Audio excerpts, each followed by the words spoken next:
ಇಲ್ಲಿ ಒಂದು ಅಲೆನಲ್ಲಿ ಬಂದಿರೋ ಪಕ್ಷ ಟಿವಿಕೆ ಅವರು ಅದೇ ಹೇಳ್ತೀನಿ ಅಲ್ಲ ಬಿಟ್ಬಿಡಿ ಅವರು ಉತ್ತರ ಭಾರತ ಮುಕ್ತ ಕಾಂಗ್ರೆಸ್ ಆಗೋಗ್ಬಿಟ್ಟಿದ್ದಾರೆ ಅವ್ರ ಬಗ್ಗೆ ಮಾತಾಡೋಲ್ಲ ತಮಿಳ್ನಾಡು ಬಗ್ಗೆನೇ ಹೇಳ್ತೀನಿ ಮೇಡಮ್ ಟಿವಿಕೆ ಬಂದಿರೋದು ಒಂದು ಅಲೆನಲ್ಲಿ ಇದೆಲ್ಲರೂ ಇಡೀ ದೇಶದ ಜನ ಮಾತಾಡ್ತಾರೆ ಅವ್ರೇನೋ ಬಹಳ ಪಕ್ಷ ಕಟ್ಟಿ ಸಾಧನೆ ಮಾಡಿ ಬಂದಿರೋಲ್ಲ ಅಲೆನಲ್ಲಿ ಬಂದಿರೋ ಪಕ್ಷ ಟಿವಿಕೆ ಅಲ್ಲ ಅವ್ರು 15 ವರ್ಷ ಗುಜರಾತ್ ಅಲ್ಲಿ ಮುಖ್ಯಮಂತ್ರಿ ತೋರಿಸಿದ್ರು ಅಲ್ಲಲ್ಲ ನಾನು ತಮಿಳ್ನಾಡು ಬಗ್ಗೆ ಮಾತಾಡ್ತಾ ಇದ್ದೀನಿ ಒಂದು 100% ಇದು ಅಲೆನೇ ನಾನು ಮಾತ್ರ ಹೇಳ್ತಾ ಇಲ್ಲ ತಮಿಳ್ನಾಡಿನ ಜನತೆ ತಮಿಳ್ನಾಡಿನ ಎಲ್ಲ ರಾಜಕೀಯ ಪಕ್ಷಗಳು ತಮಿಳ್ನಾಡಿನ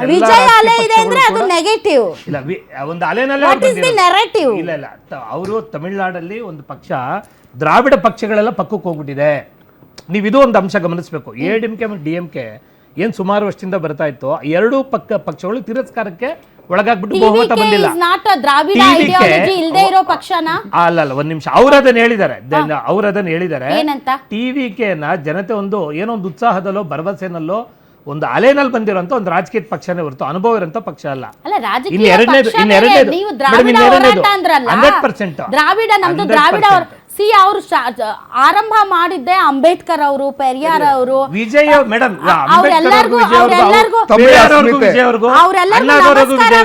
ಕಾಮರಾಜ್ ಅವ್ರಿಗೂ ಸಂಬಂಧ ಏನಿದೆ? ಸಂಬಂಧನೇ ಇಲ್ಲ.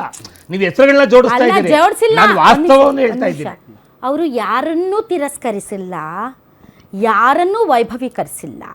ಅಂದ ಮಾತ್ರಕ್ಕೆ ನಿಮ್ಮ ನರೇಟಿವ್ ಇದೆಯಲ್ಲ ದ್ರಾವಿಡಂ ಅಂತ, ಅದನ್ನ ಅವ್ರು ಟ್ಯಾಗ್ ಮಾಡಬೇಡಿ. He never claim that I am anti Dravida. ಇಲ್ಲ, ಅವರೇ ಹೇಳ್ತಾ ಇದ್ದಾರೆ. ಅವ್ರು ಹೇಳಿಲ್ಲ, ಖಂಡಿತ ಹೇಳ್ತಾ ಇದ್ದಾರೆ. ಈಗ ಹಾಗಾದ್ರೆ ಎಡಿಎಂಕೆ ದ್ರಾವಿಡ ಪಕ್ಷ ಹೇಳಿದ್ದಾರೆ, ನಿಮ್ಮ ಐಡಿಯಾಲಜಿ ಬಿಜೆಪಿ ಐಡಿಯಾಲಜಿ ನಮ್ಮದಲ್ಲ ಅಂತ. ಅಣ್ಣ ಡಿಎಂಕೆ ದ್ರಾವಿಡ ಪಕ್ಷ ಅಲ್ವಾ ಹೇಳಿದ್ದಾರೆ. ಬಿಜೆಪಿ ಐಡಿಯಾಲಜಿಗೂ ನನಗೂ ಇಷ್ಟ ಇಲ್ಲ ಅಂತ. ನಾನು ಅವರು ನಮ್ಮ ಐಡಿಯಾಲಜಿ ಅಂತ ನಾನೇನು ಹೇಳ್ತಾ ಇಲ್ಲ. ಆದ್ರೆ ದ್ರಾವಿಡ ಪಕ್ಷಗಳಾದಂತ ಅಣ್ಣ ಡಿಎಂಕೆ ದ್ರಾವಿಡ ಪಕ್ಷಗಳಲ್ವಾ? ಹೌದು. ಅದನ್ನೇ ತಿರಸ್ಕಾರ ಮಾಡಿದ್ರೆ ಅದಕ್ಕೆ ಬಹುಮತ ಕೊಡ್ಲಿಲ್ವಲ್ಲ, ಅದಕ್ಕೆ ಬಹುಮತ ಕೊಟ್ಟಿಲ್ಲ. ನಾನು ಮುಂದುವರೆದು ಹೇಳ್ತೀನಿ. ಆಮೇಲೆ ಯಾವುದೇ ರಾಜ್ಯದ ಆಂಟಿ ದ್ರಾವಿಡಿಯನ್ನ ಯಾವುದು ಮೇಡಮ್? ಟಿವಿಕೆ ಪರ್ಯಾಯ ಅಂದ್ರೆ ಏನು? ಪರ್ಯಾಯ ಅದು ಸರ್, ಪರ್ಯಾಯ ಡಿಎಂಕೆ ಎಡಿಎಂಕೆ ಪರ್ಯಾಯವಾಗಿ ರಾಜಕೀಯ ಪಕ್ಷವಾಗಿ ಟಿವಿಕೆ ಪರ್ಯಾಯ. ಬಟ್ ದ್ರಾವಿಡಿಯನ್ ಥಾಟ್ ಇದೆಯಲ್ಲ, ಅದು ವಿಜಯ್ಗಿಲ್ಲ ಅಥವಾ ವಿಜಯ್ ಪಕ್ಷಕ್ಕಿಲ್ಲ. ಇಟ್ಸ್ ಆಂಟಿ ದ್ರಾವಿಡಿಯನ್ ಅಂತ ನೀವು ಪರ್ಯಾಯವಾಗಿ ಜನ ಮತ ಹಾಕಿದ್ದಾರೆ. ಹಂಗೆ ನಾನು ಅದೇನೆ. ಆಮೇಲೆ ನಿಮ್ ಗಮನಕ್ಕೆ ರಾಜ್ಯಪಾಲರು ಇದಾರಲ್ಲ, ಅವರನ್ನ ಬಿಜೆಪಿ, ಕಾಂಗ್ರೆಸ್, ಸಿಪಿಐಎಂ ನೇಮಿಸಲ್ಲ, ಕೇಂದ್ರ ಸರ್ಕಾರ ನೇಮಿಸುತ್ತೆ ಮೇಡಮ್. ಇಷ್ಟು ವರ್ಷ ಮೋದಿಜಿಯವ್ರ ಸರ್ಕಾರ ಇಲ್ಲದೆ ಇದ್ದಾಗ ರಾಜ್ಯಪಾಲರ ಬಗ್ಗೆ ಚರ್ಚೆ ಇರಲಿಲ್ಲ. ಈಗ ಕಾಂಗ್ರೆಸ್ನವರು ದಕ್ಷಿಣ ಭಾರತದಲ್ಲಿ, ಕರ್ನಾಟಕದಲ್ಲಿ ಈ ವಾಯ್ಸ್ ಅನ್ನು ಶುರು ಮಾಡ್ತಾವ್ರೆ. ರಾಜ್ಯಪಾಲರು, ಲೋಕಭವನ,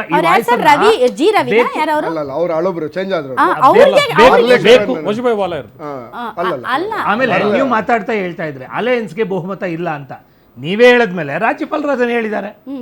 ಈಗ ನೀವು ಹೇಳಿದ್ರಿ 3 ನಿಮಿಷಕ್ಕೆ ಮುಂಚೆ ವಿಜಯ್ ಅವರು ಒಂದು ಅಲಯನ್ಸ್ ಅನ್ನ ಅವರು ಹೇಳಿದ್ದಾರೆ. ಅಲಯನ್ಸ್ಗೆ ಹೌದು, ಅವರು ಮತ್ತೆ ಕಾಂಗ್ರೆಸ್ ಅಲಯನ್ಸ್ಗೆ ಬಹುಮತ ಇಲ್ಲ. ಅವರು ಟಿವಿ ಇದ್ರ ಮೇಲೆ ಬರ್ತಾ ಇದೆ, ಅವ್ರದ್ದು ಬಹುಮತ ಇಲ್ಲ. ನಾನು ಅದನ್ನ ಹೇಳ್ತಾ ಇದ್ದೀನಿ, ಟೆಲಿಕಾಸ್ಟ್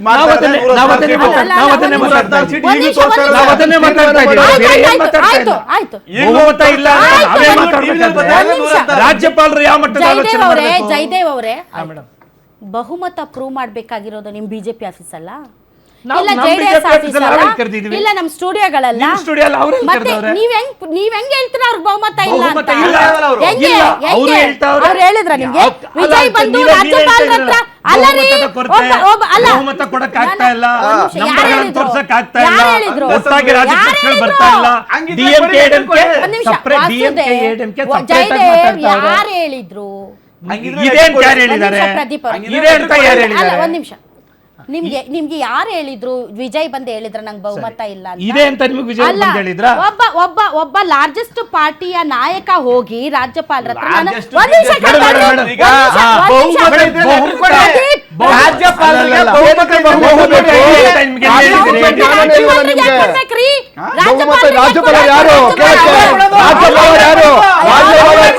ರಾಜ್ಯಪಾಲರು ಯಾರು? ಹಕ್ಕೇ ಇಲ್ಲ, ರಾಜ್ಯಪಾಲರಿಗೆ ಹಕ್ಕೇ ಇಲ್ಲ, ರಾಜ್ಯಪಾಲರಿಗೆ ಅಧಿಕಾರನೇ ಇಲ್ಲ, ರಾಜ್ಯಪಾಲರಿಗೆ ಆ ಅಧಿಕಾರನೇ ಇಲ್ಲ.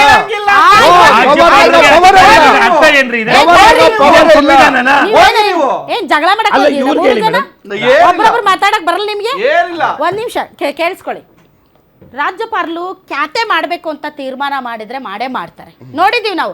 ವಜುಭಾಯಿ ಆ ವಾಲಾ ಥರ ಇಲ್ಲ, ಆ ಥರ ಇಲ್ಲ. ಒಂದ್ ನಿಮಿಷ ಪ್ರದೀಪ್ ಅವರೇ, ತಡ್ರಿ. 118 ಕೊಡ್ಬೇಕು ಮೇಡಮ್. ಅಲ್ಲ ನಿಮ್ದು ಮುಗೀತು Numbers ಪ್ರದೀಪ್ ಅವರೇ, ಕೊಡ್ಬೇಕು. ಮುಗೀತು ನಿಮ್ದು. Numbers ಕೊಡ್ಬೇಕು. ಆಯ್ತು ಮುಗೀತು ನಿಮ್ದು. ಹೇಳಿ. ನಾ ಮಾತಾಡೋತನ ತಡ್ಕೊಳ್ರಿ. ರಾಜ್ಯಪಾಲರು ಕ್ಯಾತೆ ಮಾಡಬೇಕು ಅಂತ ತೀರ್ಮಾನ ಮಾಡಿದ್ರೆ ಕ್ಯಾತೆ ಮಾಡೇ ಮಾಡ್ತಾರೆ.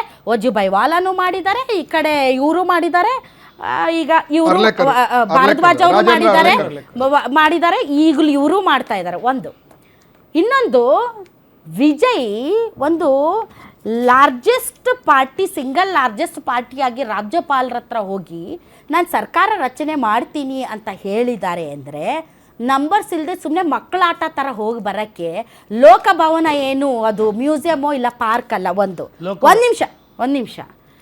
ನೆಕ್ಸ್ಟ್ ನಂಬರ್ 2, ರಾಜ್ಯಪಾಲರು ತಮಗೆ ದತ್ತವಾದಂಥ ಅಧಿಕಾರವನ್ನು ಒಂದೊಂದು ರಾಜ್ಯದಲ್ಲಿ ಒಂದೊಂದು ಥರ ಇವರು ನಿಭಾಯಿಸ್ತಾ ಹೋಗ್ತಾರೆ ತಮಗೆ ಬೇಕಾದಂಥ ರೀತಿಯಲ್ಲಿ ಅಂತ ಅಂದರೆ, ನಿಮಗೆ ಕೊಟ್ಟಂತಹ ಅಧಿಕಾರವನ್ನು ತಾವು ತಮ್ಮ ರಾಜಕೀಯ ಹಿತಾಸಕ್ತಿಗೆ ದುರುಪಯೋಗ ಪಡಿಸ್ಕೊಳ್ತಿದ್ದೀರಿ ಅಂತ ಅರ್ಥ ಮಾಡ್ಕೊಳ್ದೇ ಇರುವಷ್ಟು ದಡ್ರು ಜನರಲ್ಲ.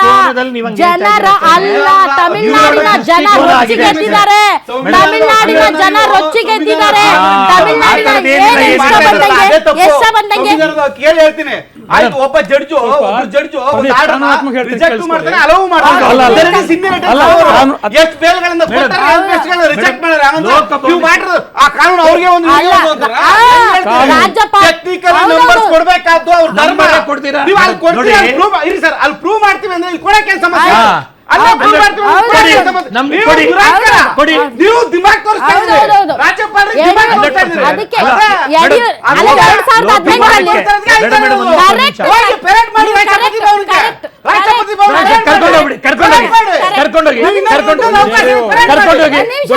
ಒಂದ್ ನಿಮಿಷ ನಾನು ಬ್ರೇಕ್ ತಗೊಳ್ಬೇಕು ಸರ್, ವಾಪಸ್ ಬರ್ತೀನಿ.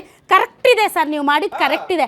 2018ರಲ್ಲಿ ಯಡಿಯೂರಪ್ಪನವರು ಕರೆಕ್ಟ್ ಮಾಡಿದ್ರು ಜಡ್ಜ್.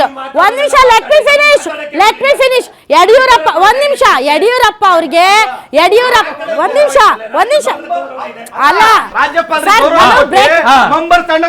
ಆಯ್ತು